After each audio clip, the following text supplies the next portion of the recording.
The firearm I've selected is a Smith Wesson M&P9. It is not the M&P9 Shield, and it is not the M&P9 M2.0. This model, however, does not have a thumb safety. Ambidextrous or otherwise, there is no thumb safety on this model.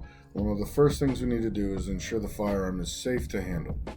To do that, step one, remove the magazine from the firearm. So I'm going to hold the firearm.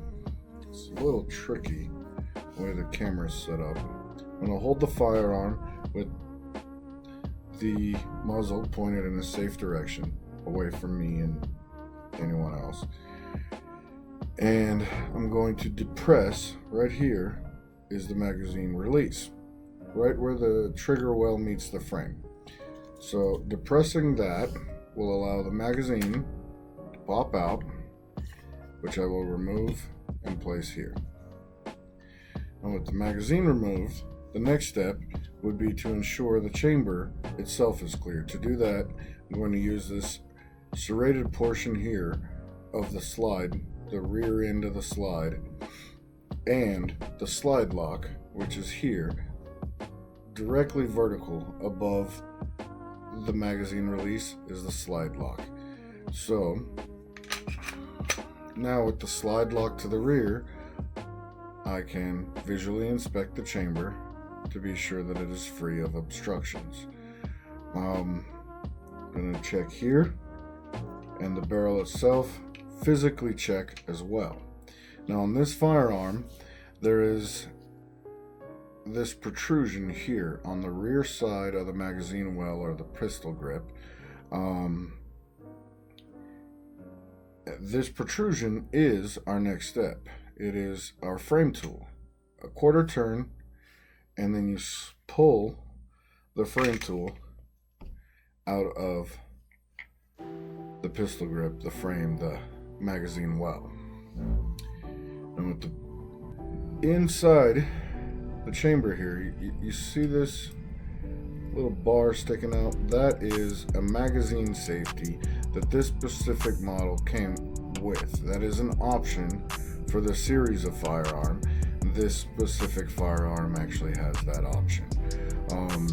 Well, underneath it, what you really can't see, and I just won't be able to show you with the camera I'm using, is the sear deactivation lever. Using your frame tool, you need to move the sear deactivation lever.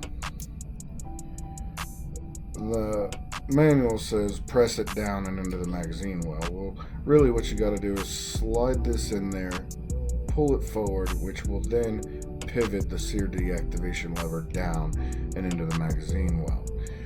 With the sear deactivation lever down into the magazine well, our slide lock to the rear, the next step would be to rotate the takedown lever, this here, centrally located above the trigger well. You want to rotate that clockwise, just like so. Rotating. Now with the takedown lever rotated fully clockwise, the sear deactivation lever down and into the magazine well, I'm going to pull the slide to the rear and release the slide lock. That's going to allow the recoil spring to drive the slide forward and off of the frame, just like so. Now with our frame set here,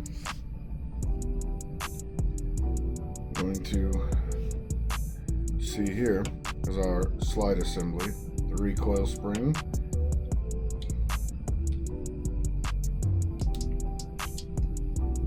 Shouldn't be that hard to remove, only I pressed it down instead of pulled it out. Is our next step. With the recoil spring removed, we are now free to move the barrel, which as you can see moves quite freely. To remove the barrel, you just slide it forward, lift the rear of the barrel up, and slide it out of the slide. So field stripping the Smith Wesson M&P9 no thumb safety leaves you with slide the barrel recoil spring, frame tool, and of course, a magazine. I like to lay these things out in the order I remove them because it makes the reassembly process so much easier. For example, slide, barrel, recoil spring,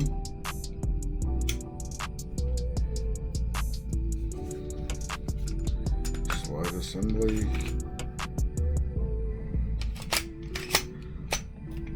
onto the frame,